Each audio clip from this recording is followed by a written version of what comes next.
You've just stumbled upon JK's Rewatchable Hour. We just got to change that Zoom introduction. Ladies and gentlemen, this is JK'z Rewatchable Hour. I am your host, J Dubs. I have a plethora of beautiful people on the screen today. For all of our viewers, I will introduce them, but as George reminded me last week, every time our editing team, that piece of shit, uploads it, everybody gets switched around and I never know where they are. So I'll introduce you, just say hey, hi, or speak another language. So on my screen at the top is my wife, Jen. How you doing? Good. In the middle is Mr. George Muzzy. How you doing? I'm good. And besides him, or next to him, is Mr. Eric Evans. How are you? I'm doing good. How you guys doing? Doing great. Below him is Miss Jackie Lynch. How are you? Hola. Slamming White Claws by the dozen. And last but certainly never, ever, ever least, Miss Becky Cherwalk. How are you doing? I'm doing. Okay, great. I'm doing. To say I'm doing. We're doing. All right. Hey, we're all doing, Before we Speaking get of started, doing, before we get started, it is Mental Health Month, Mental Health Awareness Month. And as we all are advocates and we speak freely and frequently about mental health, I just want to ask each and every one of you, how are you really all doing? This is an opportunity to, if you need to talk, but this is just a way of letting each of you know that I care, we all care. I want to make sure that you're all good. How are you all doing? Good. doing well. Good. Yeah, I'm doing Living the dream. Yeah, Mm-hmm. definitely. Jen? Yes. I'm okay, I guess. Okay. And so before we got on camera, it was actually Jackie who pointed it out to me, and I totally forgot all about Mental Health Awareness Month. It will never happen again, but so thank you for bringing that to attention. Until next May, then it'll happen. I'm writing it down. I'm writing it down right now so I don't forget. You're gonna forget where you put the piece of paper. Pretty much. So Put it in your calendar and your phone and set a reminder yearly. Yeah. I'm gonna set a reminder to put a reminder in my phone. So, ladies and gentlemen, we're gonna talk about some of the professions, some of the jobs out there that I feel that, and I'm sure some of you do as well, that do not get enough attention, respect, and I think they're really, really underappreciated. And one of the biggest ones is the health field. Now, I know that we have several people on here that work in the health field. I know Jen works in the health field. George's wife works in the health field. Eric, I think your wife does too, right? Yep. Mm-hmm. Jackie, you work in the health field. And Becky, you know more about the health field with some of the situations that you've been through. When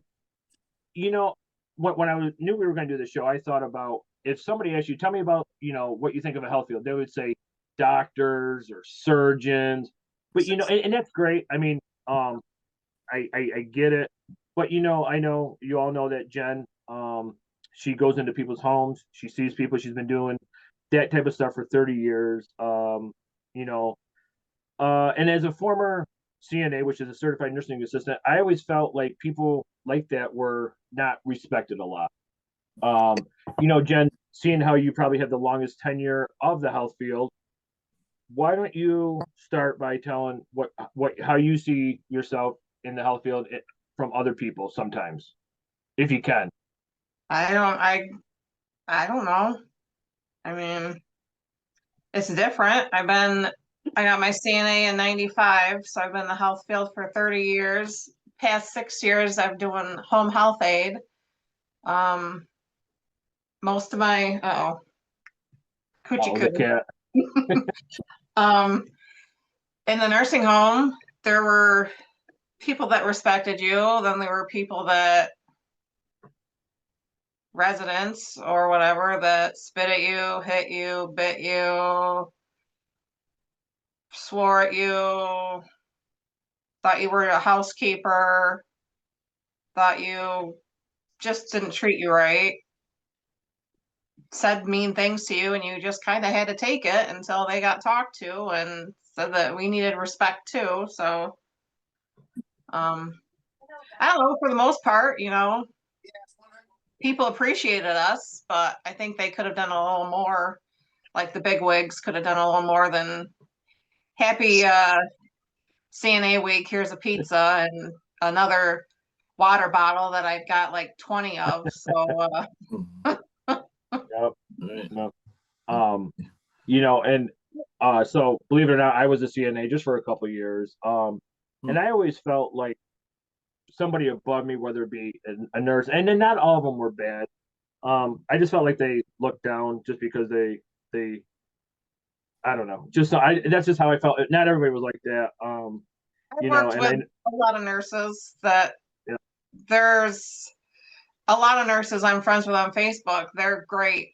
They'd help you when you're short staffed. They do whatever, but I can think of two offhand that I don't know how the hell they got their LPN, because they must have memorized stuff and they thought they were better than to answer a call bell or better than to help somebody to the bathroom or anything. And I told them flat out, are your legs broken? Are your whatever? I really didn't hold back because I'd been there for so long that they kind of knew that I would say something. So I know that we're gonna keep it we're not gonna say specific names or stuff like that. So and Jen, we'll come back to that in a minute.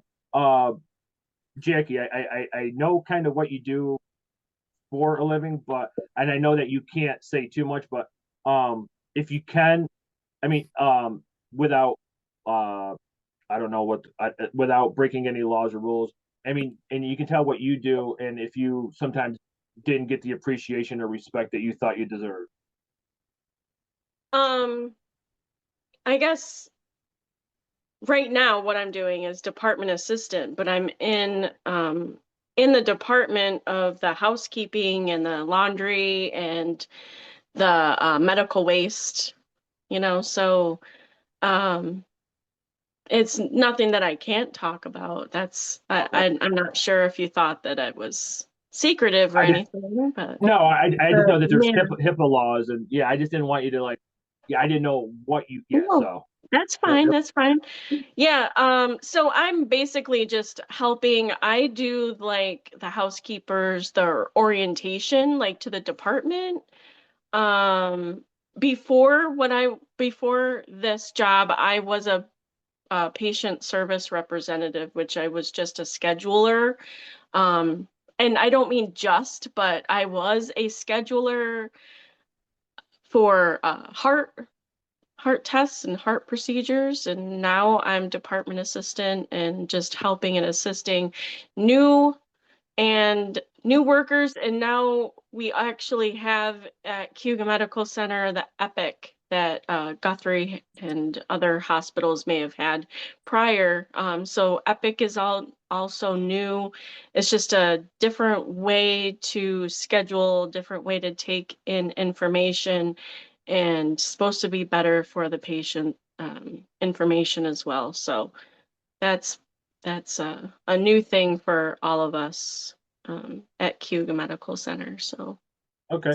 Just before I'm going to ask George and Eric about their life. So Jen and Jackie, I know you both are in the health field, but two different things that you do. How often did you receive, like each of you, a thank you or like a gratitude and appreciation? very little. Okay. Jen, I know you're limited on what you can say, but well, I get thank you because we busted our butts and even everybody chipped in. I mean, housekeepers helped out a ton, like cleaning up stuff. No, I got it, which was a very big help. They knew we were short staffed. The nurses thanked us, the bigwigs, supervisors, they thanked us because I mean, I was there when I worked my last job for over 9 years. So we kind of knew each other, but with the job I have now, I'm thanked a lot and I know I'm appreciated and I have more time with them. So, but yeah, no, I'm very helpful for the people that I take care of. Is the cat bothering you? Yeah, she's loving up my leg. So George and Eric, I know that your wives won't are not on, but George, if you want to just talk about what your wife does the best you can without going over any lines, and whether or not she is appreciated for her job. I mean, we all know what she does, but our viewers and listeners do not. So this June, she'll have been working in a state home with the handicap for 24 years as of this June. She's worked her way up. She started at as a developmental assistant, a DA, and then worked her way up. Now she's currently a DA2, but she's going for a couple other positions to move up a little higher. But basically, she now runs the house that she's at, where they have the mentally and physically handicapped, and they basically those patients live there, and they do everything that that the patients need. Feed them, clean up everything. I mean, they basically take care of the house. And some people seem to appreciate her, but then there's others obviously that don't, but now with my wife's position, she can, like, if she thinks they're trying to use some of her other staff, she can basically stand up, stick up for them and not let them be, but a couple have been in the past taken away and switched to a different house because the other home was understaffed. And I think she said she lost one for like 6 months, went to another house for 6 months. But they can only do it for a 6-month time period, and then when the 6 month is up, they come back to her house. But okay, but obviously, at the end of the day, Jen, Jackie, and I'll get to Eric in a minute, and your wife Jennifer. I mean, there are more appreciative people than there are the non-appreciative. Would you say yes or no? Yes. I would say, yeah. Right now, yes. Okay. I mean, I know that you actually I'll just come back to that question in a minute. So Eric, is the best you can if you want to describe what your wife does, and yeah, basically the same as what George just mentioned, what his wife does. My wife got started in the field back in she worked for the ARC system, for the ARC of Schuyler for a few years, and got some experience because she never did that kind of work before. Yeah, I mean, the ARC was a little bit different. They showed some appreciation. The pay wasn't real good. They worked you to death. So she basically switched into the state system after like 3 years. And she's been going on 5 years in the state system. It really depends on, what she tells me is much I can say is it really depends on who you're working for. Every manager's different. They're really inconsistent. They work you to death at times, but that's what you sign up for, and where the frustration comes in is when they make you do things because other people don't show up to work, basically. And it's just a ripple effect. And it just, so it makes it hard on people that are working, and how much appreciation can you really give somebody? That's your job, you signed up for that. That's the risk of taking that kind of work, but in generally, she's been working in a different house last year. She worked with a supervisor for several years down in Watkins Glen, and she went to another place, because she liked the way my wife worked and all that kind of stuff. They worked well, and they actually won an award for the best facility, I guess, within the region or the state or something. And they had to go accept the award as a group of people in their house. So that's a situation that's, they have some good management, people that like to work for them. They work well together. you know, that's about all I can really say. I mean, No, absolutely. it's tough. I mean, it's tough being, you know, married to somebody that works those kind of hours. It's just, you can work 10-hour days and 15-hour days and the 20-hour days.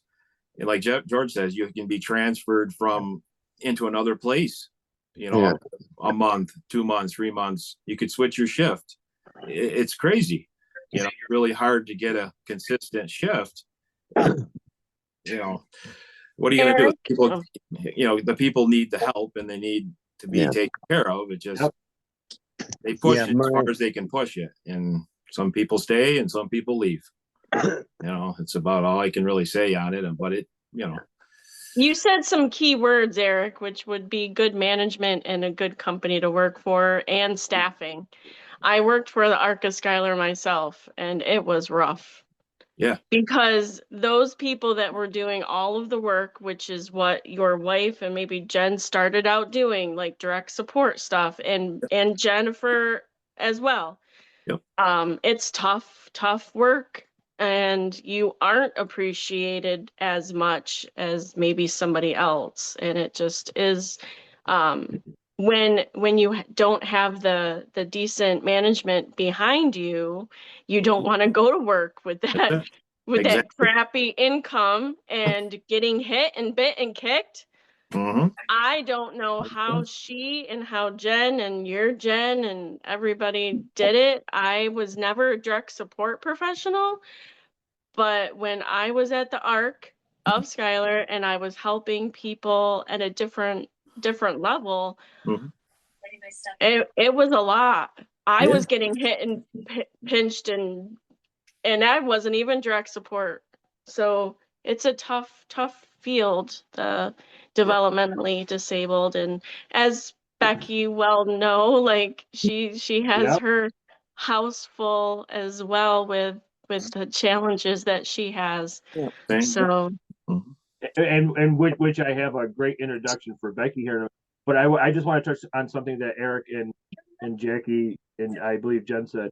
You know, as I had said, people idolize, you know, movie stars and actors or actresses in sports and this and that. That's fine, it's great, but you know, they don't really give a shit about anybody on us just showing millions of other people. And I tell Jen all the time, we have more categories to go through, but you know, the health field to me is so underappreciated, so just shit on.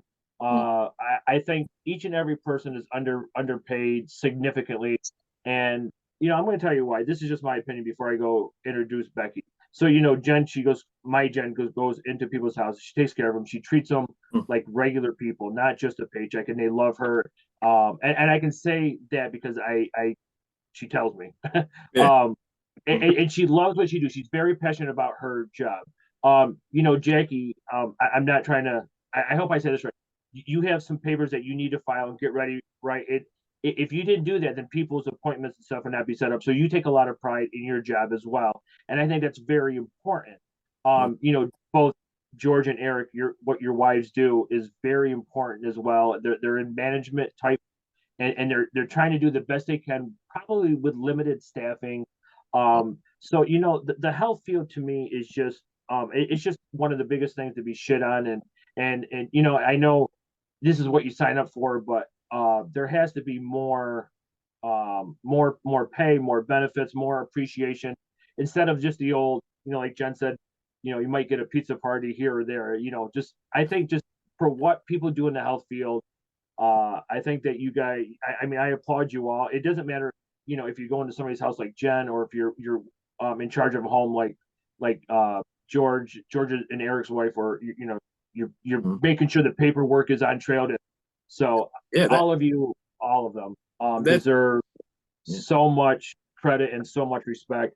Now, Becky, the reason why I wanted to start off with the health field first is not just because I knew what, you know, all about what Jen does and everybody else, but you could actually write a novel on parts of what you've had to learn from day one for the last 13 plus years on what it's like to be in a type of a health field facility. So if you would like to share how you had to have from day one, hands-on training and everything like that. And I know you can't say all the bad stuff that people said, but I know that there was times that you have shared with us that people didn't appreciate what you were doing, and I still don't think you get enough recognition. So with that, why don't you? Well, I have not had any medical training other than what I had to do for my daughter. I have not been to school for it. I grew up in a medical household. My father was an RN. I don't know if any of you realize that, but my dad was a nurse. He worked at Willard. He was a psychiatric male nurse, which was like best of the best back then because they needed the big burly guys that could handle things like that. So, growing up, if I got hurt and I actually had to go to the hospital or the doctor, you knew it was something serious. So it would, usually it was, rub some dirt on it or, go wash it off, and he'd put mercurochrome on it. I don't know if you remember that orange shit that burned like hell. But anyway, my dad was a nurse and his mom was a nurse and my mother's mom was a nurse. So we had that, and I've got stepsisters. One of my stepsisters is actually a nurse with a doctorate, believe it or not. She's working on her PhD. I do believe she completed her PhD, but she went all the way up. She was more than nurse practitioner. She went above that. And I've got nieces that are nurses, but for me, it kind of started, with my nephew. When he was born, he was developmentally delayed a little bit, and he was diagnosed with autism. And I was there for my sister and helped support her as best as I could, offering what advice I had. But at the time, I was not a parent, and I wasn't taking care of. And then as years went on, and I got into a relationship with Charlie, and he was a type 1 diabetic. So I learned the signs of when his blood sugar was going up or when it was going down and what I needed to do. But unfortunately, Charlie didn't take as good care of himself as he should have over the years. And he passed away when he was 42 because he really neglected himself. He had gone blind, so I was his eyes for many years. He had a kidney transplant, so I learned a little things about that because I had to be there at doctor's appointments and things. And he lost his eyesight, and it was pretty bad. I will say that I do appreciate a lot of the people that worked with him over the years because they included me as best as they could, even though he tried to hide a lot of stuff from me because he didn't want me to worry. Um, but I still, not just nursing, but like EMT is, the ones that came to the house that morning when he passed away were they were really affected by what happened because they were right there trying to help save him and trying to make sure I didn't go into labor because I was like hugely pregnant. I was supposed to have the kids that day, so it was a little rough. And I still remember the EMT. I can't remember his name, but if I saw him, I would just like give him another hug because I did run into him a few months later, and he was able to meet the kids, and he was the one that got the pulse back for a little while. So we were very optimistic for a good another 20 minutes or so, but unfortunately things didn't work out that way. And then a year and a half after Charlie passed away, my daughter was diagnosed with type 1 diabetes. And I remember it was summer, and I remember she was drinking a lot and she was crankier than usual, and I just figured, she's just hot, it's tired, but I started recognizing the signs, and I voiced my opinion to John, and he was like, "Oh, I'm sure she'll be okay," and in the back of my head, I was like, "Okay, you're just overreacting. You're being a mom." I did not blow it No, up. no, he didn't say that, but in my mind, I was saying I'm overreacting. This is not anything. 14 ounces of milk by 7 o'clock in the morning. That was bringing her blood up, Yeah. which is a bad thing. I said, "Whoa, something's wrong here," Yep. and then she took it from there. Yeah, John went to work that morning, and I remember saying, "You're just overreacting. It's nothing serious." but on a whim, I tested her blood sugar and it read over 600.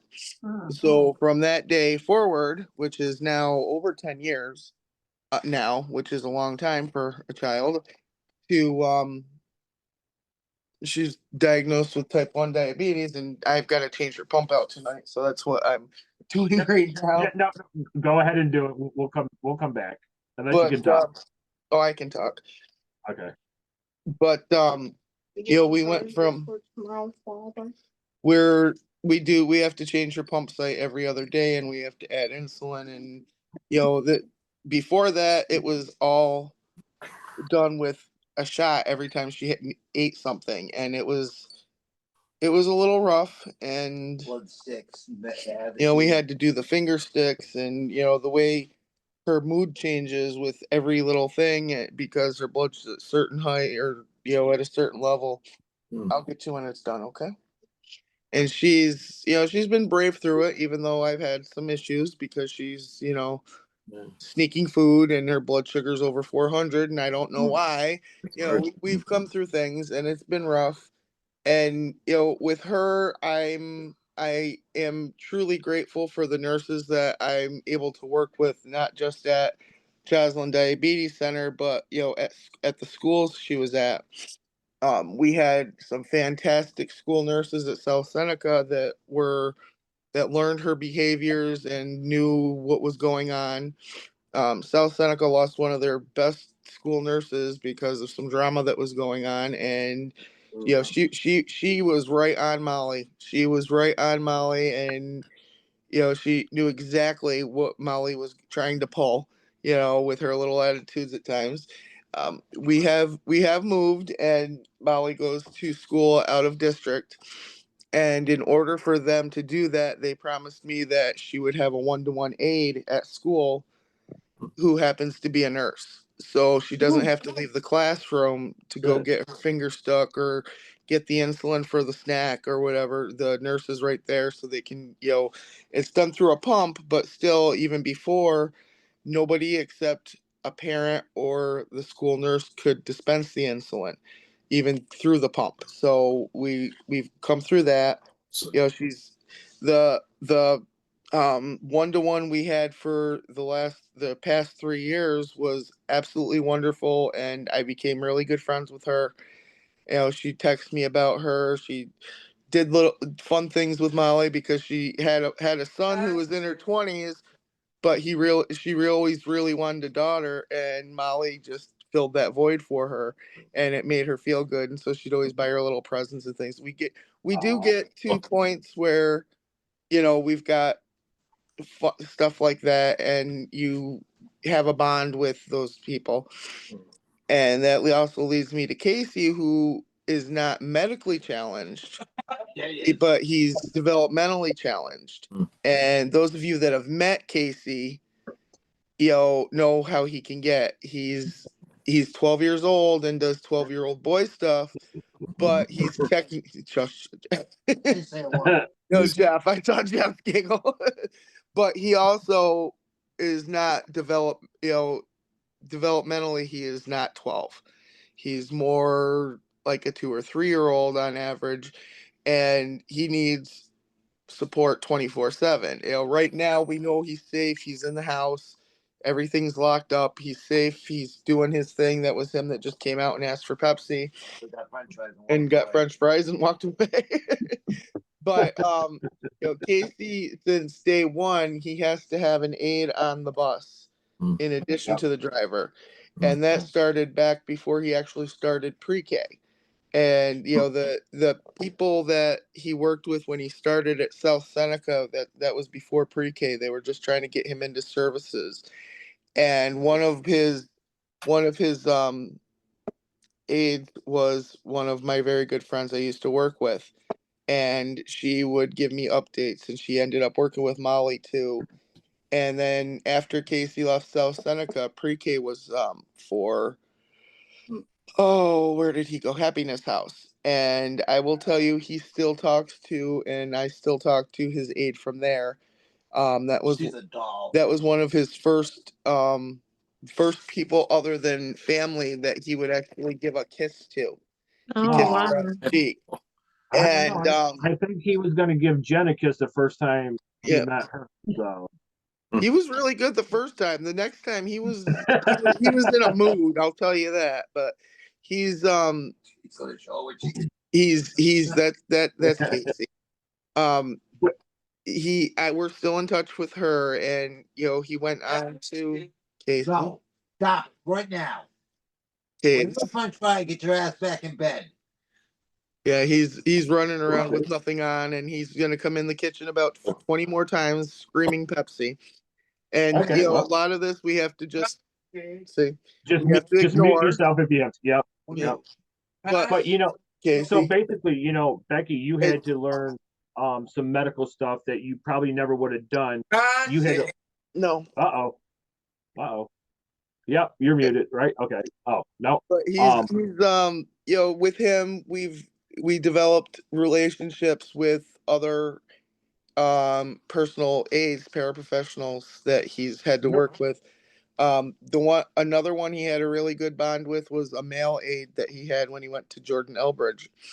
And I will tell you that man felt so bad when he left, but he was pursuing a career to be a nurse, so he had to go away to school, and he felt bad because Casey had to leave that school and be homeschooled, and he was blaming himself. And I said, don't blame yourself. You're doing something for yourself. And he actually came to the house last summer to see him. And wow. Casey knew exactly who he was and gave him a hug and pulled on his beard, and it was the sweetest thing. And we did the homeschool thing for about 3 years, and I'm telling you, it was hard. And I had the help of a very, very awesome occupational therapist and speech therapist. They both came to the house. We also had a tutor from the school that came in, and all three of them were the best. And I'm sad that I'm not working with them anymore, but I still have a way to contact them, and they still check in on them because they kind of had a little bond with them. Yep. This year he's going to another school, and I'm telling you, the change. I mean, this kid drives me nuts every day, but the change in him has been for the better. He already went on his first field trip a couple weeks ago. He went bowling. Awesome. He's going on Monday to another field trip to the zoo. I want to go. And at the end of the month, he's going to be going to the Strong Museum of Play with the school. And that just makes me feel wonderful because he's never been able to do a lot of these things. I can't really take him on my own because I'd have to, Molly has to go. And I have to someone has to chase after one kid and someone has to chase after the other. And I need someone that can keep up. Hey, I can't keep up. Absolutely. I got an idea. So That's Yeah. a lot of the times when people want to get together, even if I'm invited, I just kind of back away a little bit because I have to think how the kids are going to react in the situations that'll be there.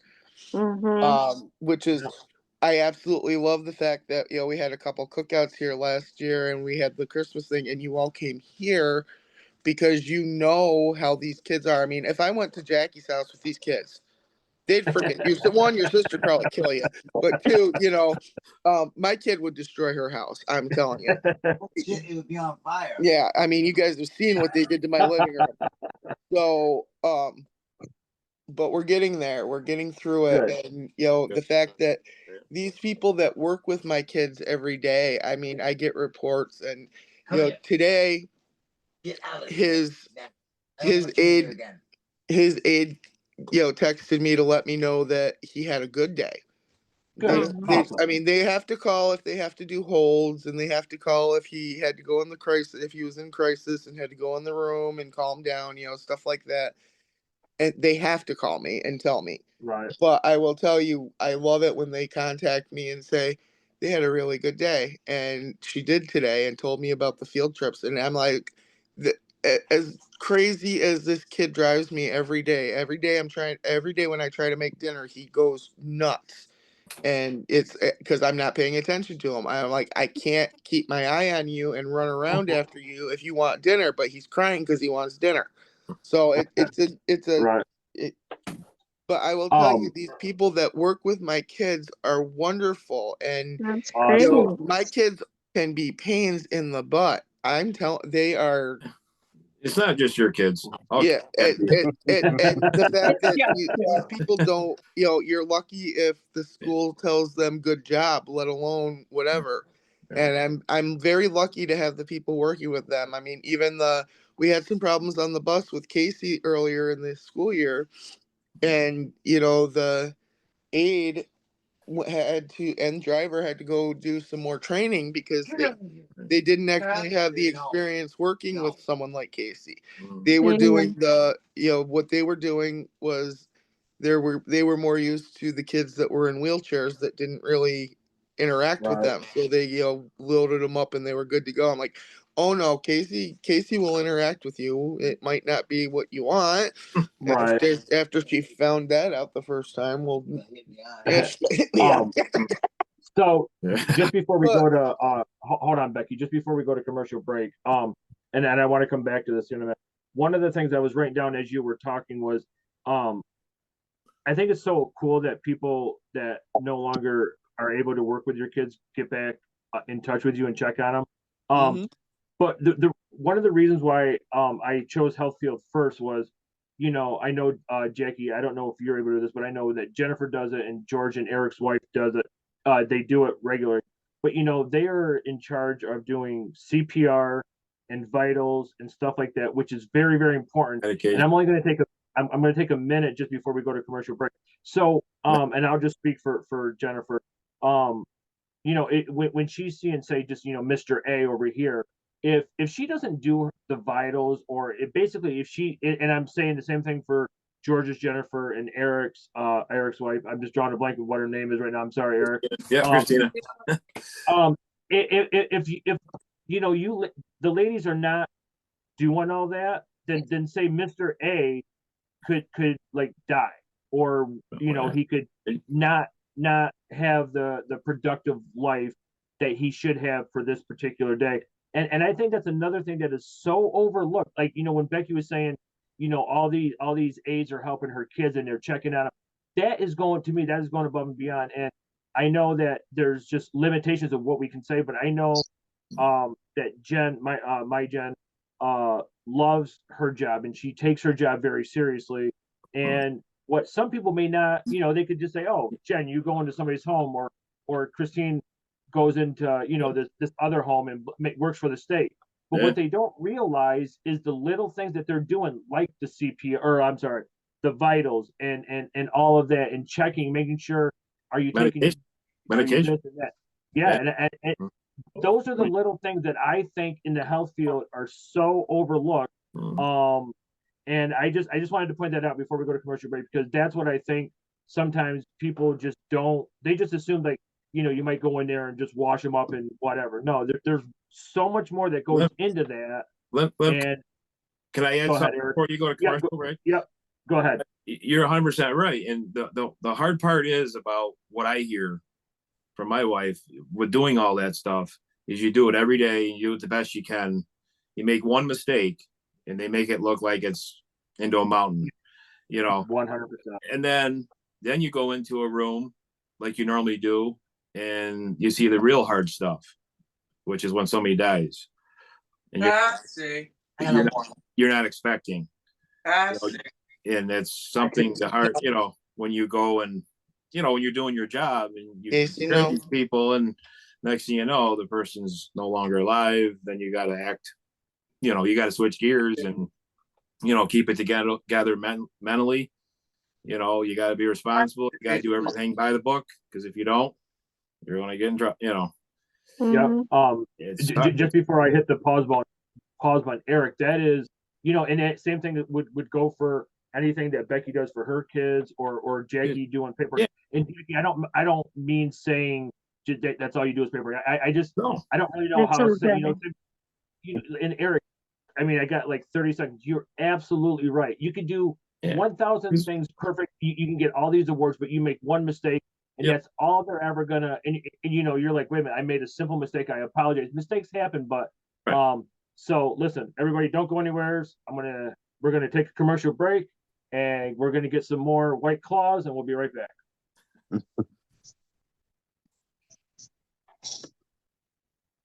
Stop recording. So during the commercial break, we all did some roofies, and Jacqueline pounded a 6-pack of White Claw. But ladies and gentlemen, we are back. This is JK'z Rewatchable Hour. I am joined, as always, by my wife, Jen, George, Eric, Jacqueline, Becky. I think right before commercial break, I think I cut my Jennifer off. Jen, did you have something you wanted to say? I apologize. No, I wasn't talking. Okay, so the next profession I want to talk about is what is your guys' take on teachers? What do you think? You think that? I mean, I know when I was in school, I was kind of an asshole, and I think another profession that is so underappreciated. You still are? Jeff was an asshole in school. No. No, I'm not in school anymore. Some things never change. You're right. You're not in school anymore, but that doesn't change that you were an asshole and are. But you know, You're in a school life. We come back from commercial break, and this turns into a roast when you get kicked off again. Well, I don't know. I mean, some teachers, you know, I don't know. I guess some, to me, some are really good, you know, and they're underappreciated maybe, but then there's others that I think, I don't know, I would call lazy, but so I think there's both sides of it, you know. I mean, but that goes in anything you do. I mean, any job you ever have, you always have some that work great.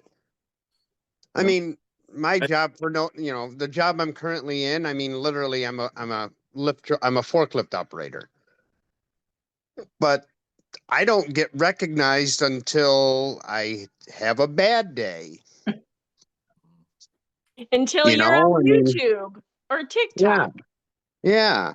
Knocking down shelves and a whole, wall full of whatever. Well, a whole wall full of garbage bags. That's not me. Never done that. I can clearly say I've never made a giant mess. First time for Thankfully.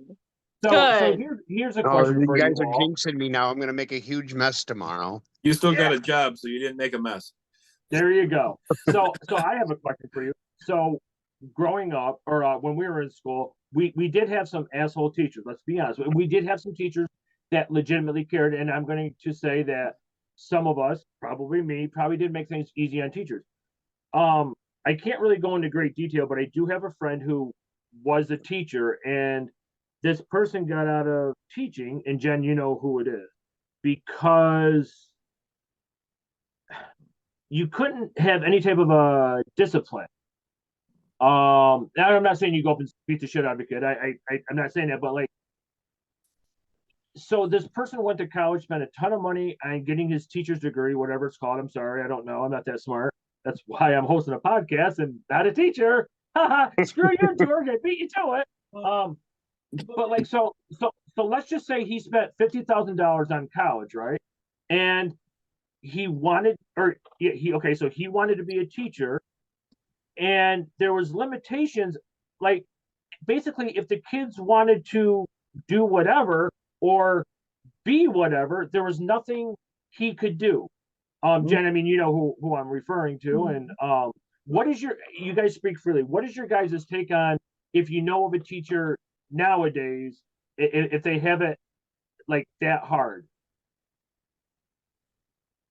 I think a lot of it is that everybody wants the kids to be happy. So the teachers and administrators are trying to do the gentle parenting approach, which that only works with gentle kids. Okay. You can't, these kids are being taught that the consequences, they don't know what the consequences to their actions are, which is kind of what I'm in right now. I can take away things from my kids and they'll still destroy everything. They don't care. Yeah. They don't care. A couple weeks ago, Molly picked up some of the stuff from the living room and actually started vacuuming without me asking because she wanted to go somewhere. Well, as soon as we got home, she started being a little snot and starting to throw things wherever she wanted again. So, I had told her if she helped with the living room, then I would take her out, and she was able to go. but then she started acting up again. So she doesn't understand that, she wanted to go out last weekend, and I said absolutely not, and she kind of got upset, and I said, no, after everything that you guys have done for the last week, you're destroying everything when you get home, and last weekend you couldn't even be bothered to put your garbage in the garbage can, you just threw it on the floor. No, you're not gonna go. And today she wanted to go to Five Below, and I said no. She said, why not? And I said, because I said so. And she's just got to learn that. I mean, I don't. It's harder for me with these guys because they don't actually understand some of the things. When we Right. when we were kids, our parents would basically tell us, be home by a certain time or else, and our consequences. Yeah, we kind of found out the hard way of what the consequences were, But if you had a step sibling that stood up for you, it kind of worked in your favor. But Not all the time. yeah, it didn't always work out that way, especially when he watered down the vodka for my dad's liquor cabinet. Oh, gee. He did that, and I got in trouble for it, little fucker. But it was just things like that. That kids don't understand the consequences for their actions because the teachers and administrators just want these kids to be happy and let everything be smooth. I agree. Like say not a neurotypical kid. We won't say neurodivergent like my kids. Say a neurotypical kid is in school and he pushes someone. Okay. Well, they don't. They'll say, "Don't do that." Okay. Now, when we were in like kindergarten and you shoved somebody on the playground, Mrs. Fleming walked right back to you and she grabbed you by your ear and said, "Don't do that." Yeah. So it was like that is not how we grew up, and these kids don't understand what could happen, the bad stuff that could happen, and they don't really have any acknowledgement of any safety, which is even worse with my kids because my kids don't have any safety. Right. So that's why Casey needs 24/7 supervision because he'll do whatever. So I think that's a lot of why some of those teachers may feel overwhelmed with stuff like that because these kids get away with whatever they want because the teachers and administrators just want to keep the peace. Jackie or Eric, go ahead. It wasn't just Mrs. Fleming, and then you had in second grade Mrs. Hoagland that would pull the ear too. Mrs. Hoagland, yeah. Mrs. Fleming And would teach too. I never got that with Mrs. Fleming. She Well, was so sweet. She was quite loved mean. me, but see, there were other kids in my class, Jeff, that probably got in trouble. Yep. This is Me and Harry. Mhm. I got in trouble in her class once, and I remember she wouldn't she made you sleep on the hard floor over by the sink instead of on the carpet. Remember that? I got in trouble like I once. know what day it is. I remember all that. And you're expecting me to remember She 49 years babied me in ago? kindergarten because Mrs. Fleming babied me in kindergarten because that was the year my mom died, about a month into the How school. many years ago, Jeff? Did you say 49? Doing South-Seneca math. Oh, Jesus Christ. About 46. Yeah. It was 1980.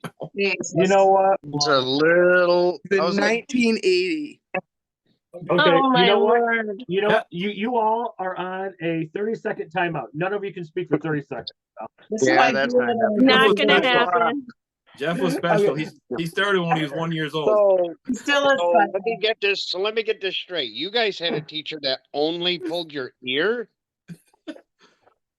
Third grade, Mrs. Goodwin would pull your hair. Remember? Oh, I didn't have that. I do What would she remember do? She Mrs. would pull your Goodwin. I hair? forgot about her. This Yep. is- Pulled my Mrs. head. She pulled my No. hair only one time. Mrs. But Yes. No, Mr. Yes. Goodwin. Mr. Goodwin would chuck the Eraser. eraser. Yeah. Yes. that was just to wake See? you up. That was Yes. just to wake you up. Oh yeah. And the eraser doesn't hurt as bad as having your hair pulled. Yeah. No, you're right. My mom threatened Mrs. Goodwin when my sister had her, so she was nice to me. Oh, I don't think she Well, realized. I was the oldest, so I was the guinea pig, I guess. I don't know. Jen, did you have a mean teacher at all, Wow. or know of any mean teachers? No. I think Mrs. Hoagland also, didn't she use the nose too? Not just the ear. Didn't she do the nose? I know, I can't remember. Oh, and then Well, when you chew gum, I remember. wasn't No. that was another That reason was for Mrs. Smith. Smith? There you You go. had to stick the Matthew. gum on your nose. Yep. Wait a minute. I You just go up took in front gum of the from class, underneath right? the desk and started chewing it. Oh my God. No. okay, buddy. Buddy the elf. Remember But, Mr. Thompson? If you fell, he warned you the first day of class. If you fell asleep during a film or a film strip, he'd climb under the desk and zap you with that little taser. The brother. Oh my. that's That borderline sounds- pedophile. But That sounds like a line was crossed right there. yeah. If you remember, threatened that. Goodwin. If you remember, Mr. Goodwin was the one who caught the two boys in the hall fighting, took him into his room, moved the desk aside, and said, "Finish it here." I Oh, think I no. recall that one, yeah. I've had a lot of concussions. I don't know anything. But I think we're all in agreement that the teachers now kind of Yeah. have it. Can't do That that. yeah. I know. I mean, yeah. But I just like Out of I their mean, control. Yeah, yeah. Like they yeah, can't discipline a child even by saying you can't go out to Yeah. recess because recess is important. yeah. I'm Because like, what happens is that kid goes home and tells mommy and daddy or whoever, yeah, and then they come to the school, and because nowadays everything has to be politically correct, and everybody's so many people are snowflakes that they're gonna Yeah. say what you said was wrong, and I think that's just bullcrap. I just I mean, I'm not saying come up and grab them by the ears or by their hair or throw an eraser at them, but you know, people spend a lot of money to go to college for a degree because they want to teach, they love what they do. Yeah. And if they're already handicapped from the start, I think that's bullshit. So that's just my opinion. So I know this one is really important. This next I don't want to say job. It's more what I would call a career. I know it's really important to Jen, my wife, because of her dad. But I think that firefighters and volunteer firefighters are really unappreciative or appreciated. they're Jen, very why don't you- underappreciated. Yeah, I mean, Jen, why they're don't you? Oh, hold on, Becky. Jen, why don't you just tell about what your dad did for Romulus for 30 years? He's been a firefighter for over 50 years, volunteer firefighter. He was chief for many years, hazmat team, county coordinator, Chiefs Association, a lot of stuff. So he's a life member. Him and my mom both are life members of the fire department. I'm a life member of the auxiliary. I started auxiliary when I was 16 years old. So they made me they lowered the age for joining because insurance purposes. So And Awesome. I could be wrong when I say this, but obviously your dad did it for so many years. And anytime you know the he got the notification, he was always the first one in gear and en route, no matter what he was doing. Correct. we'd hear the tones go out. I'd get out of bed. Mom would help him. It was put on his bunker gear. He'd leave. We'd watch out of the front door, and he'd either leave from his vehicle. When you're a chief, you can do that, or he'd go and get a truck, and we'd wait for other volunteers to show up, and they'd go to the fire. Then if it was a bad one, my mom and I would get dressed and go get sandwiches and everything made, and I got to skip school the next day. I was kind of hoping our other member would be on, John Palmer, because we all know what his dad did for Ovid. Oh yeah. So Mr. Palmer and my father-in-law, James Hinman from Romulus, were friends. They were good friends. They knew each other, and they both, what I would refer to as the throwback, the firemen, where it was more than just a hobby. It was like I've heard my father-in-law and Jen and my mother-in-law tell stories about stuff that Jen's dad did, and I just don't think volunteer firemen or fire women or fire, just anybody involved that is in the safety or whatever, I don't think they get enough credit. I just think I think some people might think, oh, what do you do? Sit around the firehouse, wait for a bell? I'm just saying, I've never heard that, but I'm just saying. No, I Eric, mean, especially in our area, because we all rely on volunteers. So these people are not getting paid to do this, Yep. you know, and it's not fair. I mean, because you think about, you know, New York City Fire Department and bigger cities, they do have paid, which, you know, they get a little bit more glamorized because they are paid and they're there, they put in more effort.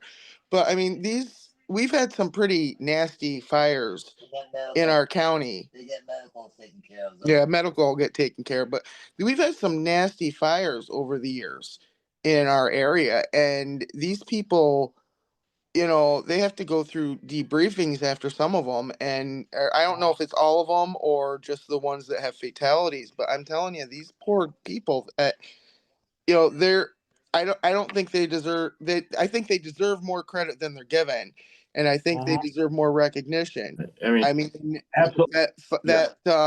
remember the Parsons fire there in Romulus, where the guy lit the house on fire and all the kids were inside with his My dad was chief of it. ex-wife. That's exactly what I You was guys, thinking about. I mean, I remember hearing, you know, one of my friends that was a member at the time, you know, was the one that found the youngest in her crib, and he's been royally messed up ever since, from what I've been told. But it's just, you know, things like that, you know, when you see what happens afterwards, you know, these men and women that risk their lives and they're not getting paid to do it, I think they deserve more. You know, I'm glad that the fire departments do have the auxiliaries to at least help them through those things, but you know, without fundraising and without Most of these guys, you know, and girls they don't have do to do it. That's schooling they have to do. Yeah. The interior, exterior, Yeah, and they still have to go, you know, if they have to go to training for it, it's, you know, it's all them. It's on them. And they, you know, the auxiliary is there for a reason to help with things and, you know, to make sure that, you know, they have sustenance or whatever to get through. It's, you know, people make jokes saying, oh yeah, they just make sure they got their Sammies. And I'm like, no, it's not that. They're there for direct support beneath them, and they're volunteering their time. And you know, I commend a lot of the local ones, you know, having their pancake breakfasts and having their um auctions and little things, you know, for Chicken barbecues, fundraising. So just so they can have enough to do something for the community that doesn't, you know, hamper them. You know, they don't have to put in all of their money for it. So it's, you know, it's raised through the fire department. And like I said, there's a lot of them that, you know, deserve a lot more recognition than they receive. And I 100%. I Yep. agree. Yep. Before I go to George and Eric, Jen, I don't know if you can answer. Becky, you brought up a good point, you know, about some people have to go to you know, get debriefed and stuff like that. I mean, I don't know if you can answer, but did your dad ever have to go to something like that after a tragic fire? Or? Yeah, he had to do a few things after 9/11. He went he did something, and a lot of firemen around the state he went to it. Yeah, I think he was chief during the Parsons fire, and they had everything set up at the firehouse, because I remember that. And someone's visiting me. So Sorry, she's not allowed to talk on the phone. The kid doesn't like that. George and Eric, what is your take on firefighters and volunteer firemen and firewomen? I'm sorry, I think it's just firefighters. I don't want to like not exclude anybody, but what's your take? Yeah, I mean, I agree with what we're saying. Is that, like, the only time they really get recognized, honestly, in my opinion, is a 5-minute, 10-minute newsreel where somebody, you know, they interview somebody, they put them on TV, you know, give them a little credit for what they did, the hours, the time, the whatever, to get something under control. And the other thing is when we have the local county fairs, you know, a parade where they get recognized, people, you know, applaud them for marching in a parade. I mean, other than that, yeah, you don't hear about it after the news reports are done and the fire trucks put away and everybody goes home. You don't really hear much about it. Yeah, honestly, the only time other than that is you hear once a year when they're doing like a drive to recruit volunteers, because they're short volunteers. Well, I mean, Jen. They have, I know through Romulus, I'm sure other fire departments do, but they do awards every year. Like, and they recognize their own, because I remember I'd go with my mom and we'd get like make up the awards and go to the awards place. So they do that Aw. in her office, in her department. So right. Mhm. Within the years of department. service or Mhm. most That's good. dedicated or whatever. Yeah. Yeah, that's good. That's great. Jen, did you say of the fallen? Is that No, is that what you said? no, just different plaques that we'd have made Oh. up for the different things that they were giving out at the Right. awards banquet. You But know, they used to do that every year. I'm not sure if they still do it. Oh, Right, which I think is pretty cool. Oh, and yeah, George, that's good. before I get to you, you get a plaque just to say, Eric Evans, blah, that's Yep. that's being recognized. To me, I think that's very valuable. That means, hey, you guys took the time not only to recognize me, but you put it on something that I can hang up anywhere and just show people. Yep. George, haven't heard from you in a while since you insulted me. Mm. Which is nothing new to this show, ladies and gentlemen. No, just busting your balls. What's your take on firefighters, sir? First of all, you wish, and all I can say is I don't think they get recognized enough because literally, when was the fire in Ovid? 2 months ago. January. Oh, Haven't yeah, really. perfect Yeah, example. so almost 4 months now. So, but haven't really, it's over. Trucks are put away. The debris is cleaned up. That's it. Done. Right. Per- I mean, You that's know what, George and know. Eric, that was absolutely Yeah. that was Yeah. perfectly said. That was excellent, and you're right. All of us, even though Jen grew up in Rama, she's only 2 minutes from Ovid. You're right, absolutely. I even forgot about it, but I mean, I was actually home. You guys were all telling me about it. Here are brave men and women putting their life on the line, and like you said, it's 4 months and nothing but Yeah, but like and firefighters from all over this part of the state, We're there. came out, and now it's over. Okay, Yep. done. Yeah, I agreed. I mean, if So it wasn't for the holes that are in the ground now, you wouldn't even know anything had happened. right. yeah, no, that was perfect. Thank you for bringing that up, George. That was Yeah. that was really important. The last profession career that I wrote down, and we got about say 13 minutes. It is one of those careers where there's some really good and there's some really horrible. We all know it. We all know what history is. So the police department. I'm going to just do I know any bad police? No, I do not. Have I personally do I know? No. Have I seen it on TV? We all have. But what I want to I think there are some. I do know good police. Actually, I do. My former landlord was an excellent sheriff. You all know what I told you off camera several months ago. Something that happened at our work. I'm not going to in any more into it. Yep. The immediate, and I'm going to open the floor here in a minute for you guys to share what you think of the police. Remember, we've got about 10 minutes. The immediate response that the police showed up and what they were doing within a matter of minutes, that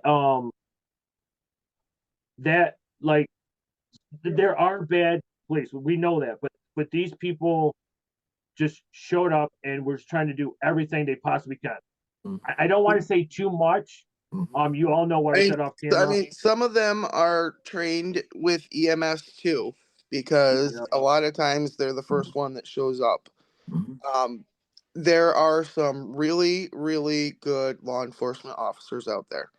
And I won't name names. I'm friends with a few.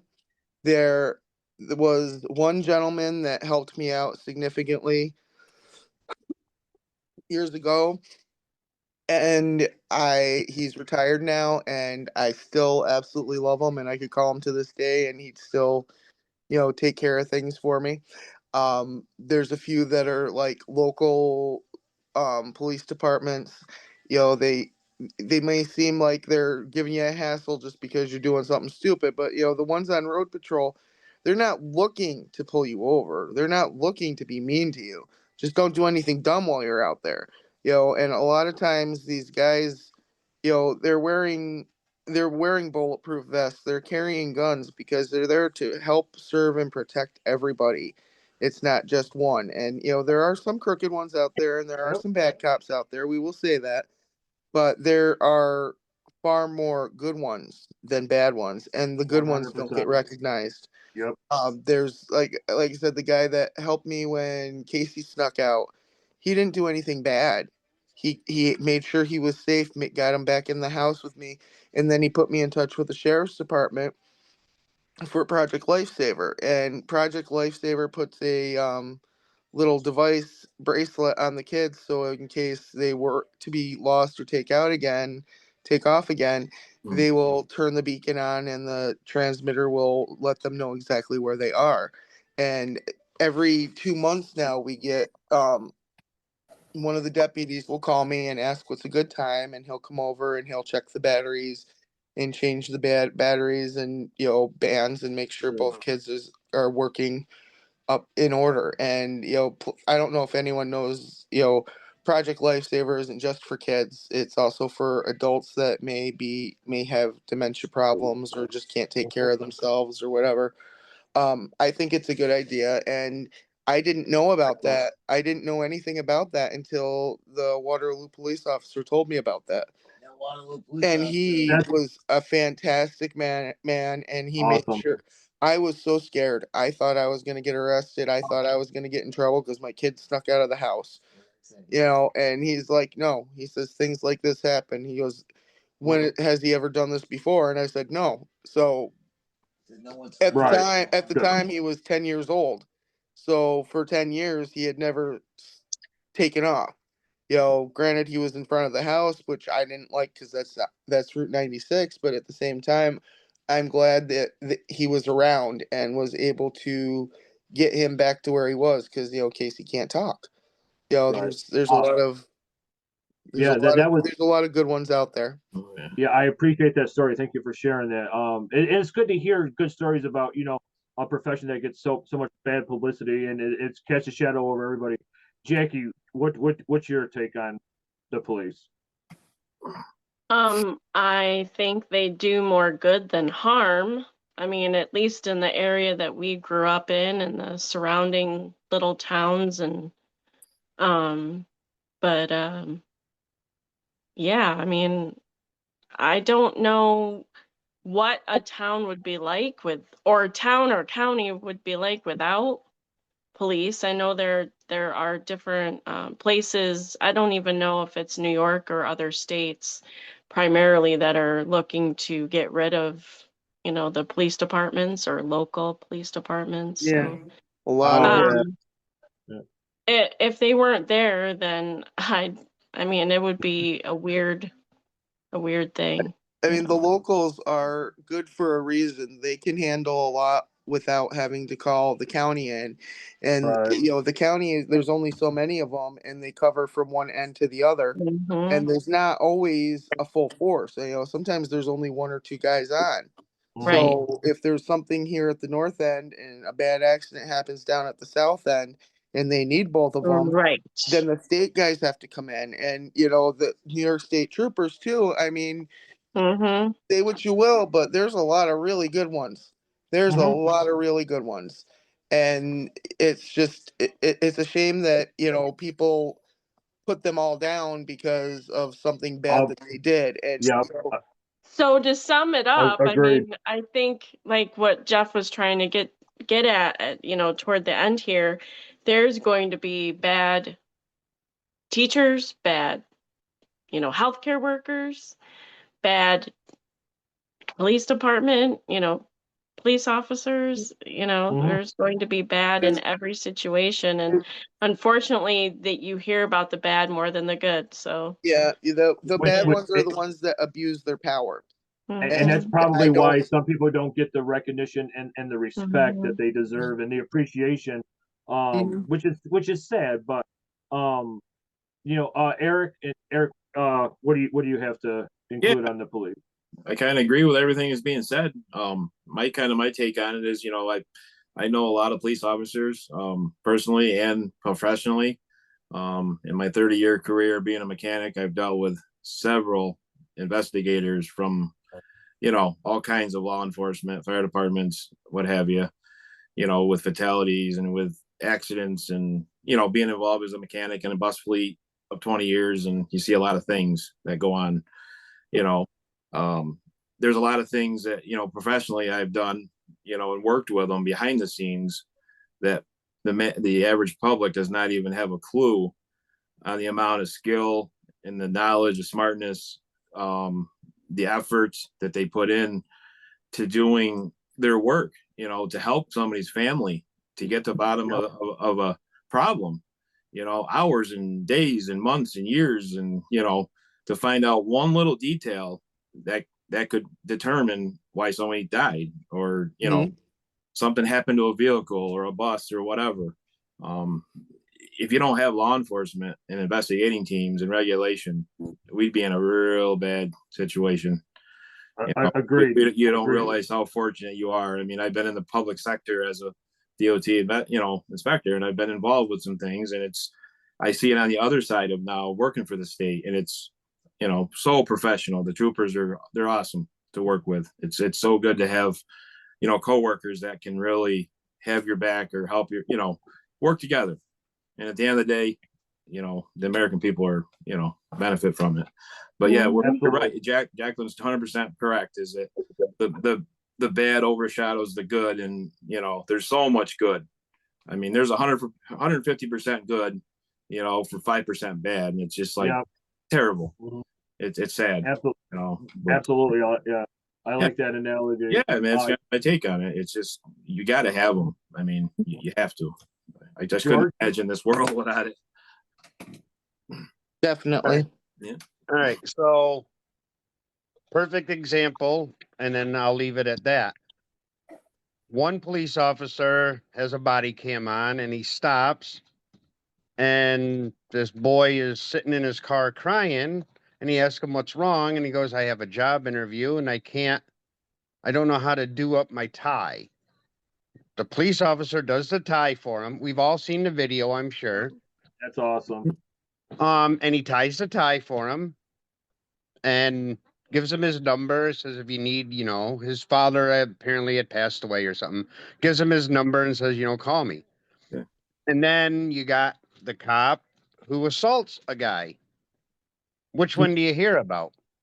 Oh, Hear yeah, about the guy someone who, assaulted someone. exactly.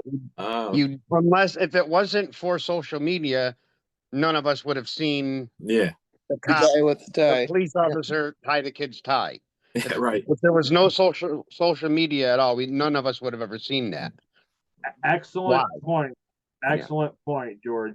Seriously, that was once again hit the head on the nail. Mm-hmm. Nail on the head. No. Yeah, whatever I said. Come on, get it right. Jen, I'm flustered. Boom. I'm thinking about George in the shower. Jen, what do you have to add? Nothing. So I was just taking down some notes. So I'm gonna upload them. So listen, we're coming to the end of our show. Once again, I forgot to hit the timer, so I'm not really sure how much time we got. But next week, unless somebody has a topic that we want to discuss, I have a great idea for a game show, but I can't tell you exactly what it is until we all get on camera. It's just my little pea brain just gets these ideas, and it's like, it just goes around and around until the dribble stops, and that's where it ends. When did you think of it? When did you think of it? When he was in the shower. When I was in the shower with my George Muzzy washcloth. Yeah. Like how long ago did you Probably think of sitting on this? the toilet. How long ago did you think of this? Like 25 minutes ago. Okay, so in order for you to remember it in 1 week's time, You need to write it down or tell you one of us. need to make notes. Are you sure I won't remember it? Yes, I'm sure you won't tomorrow morning. I'm pretty sure tomorrow morning I'll talk about something that we talked about today, and you'll be like, what are you talking about? Has that happened before? Yeah. Yeah. Just a few. Yeah. Hey, why are we meeting on Tuesday? Because it's Christmas Eve. You know, I actually went out saying, Jen, what day is Christmas Eve? And she's like, Tuesday. And I'm like, okay, it's I don't pay attention to stuff, but that's not what I get paid for. That's not what Just you guys. saying. That's not what JK'z pays me for. Just saying. I mean, there's this little thing on your phone. It's called a calendar, and I should look into that. you should look that up. It's on your phone somewhere. What's that? Yeah, exactly. All right. WhatsApp. Yep, Yeah. that's another app. Yeah, WhatsApp. WhatsApp. Yeah. You know, just before I go, I get a ton of stuff from TikTok, as you all know, and they all want me to like talk to them on this WhatsApp, and I'm like, yeah, I don't need to talk to you for you guys to send me free stuff. I'm not going on WhatsApp, but so yeah, there's a little shout out to TikTok. Pay me. Listen, I know I've kept you guys long overdue. I know Dozer's mad at Jen and I because he hasn't gone out, but ladies and gentlemen, with a special appearance in the back by Molly periodically and some commentary by Sideshow John, this has been JK's Rewatchable Hour. For Jen, George, Eric, Jackie, Becky, I am J-Dubs. This has been JK's Rewatchable Hour. Whatever topics we did, I don't know, everything, health, police, whatever, I don't know. I'm just drawing a blank because I'm tired. Let's close on some mental health awareness. Yes. And I want everybody to, if you are not feeling okay, just remember it is okay not to feel okay. It is definitely, it's not a bad thing. There is help. Somebody is always listening. One of us, there's 9 of us involved in this podcast.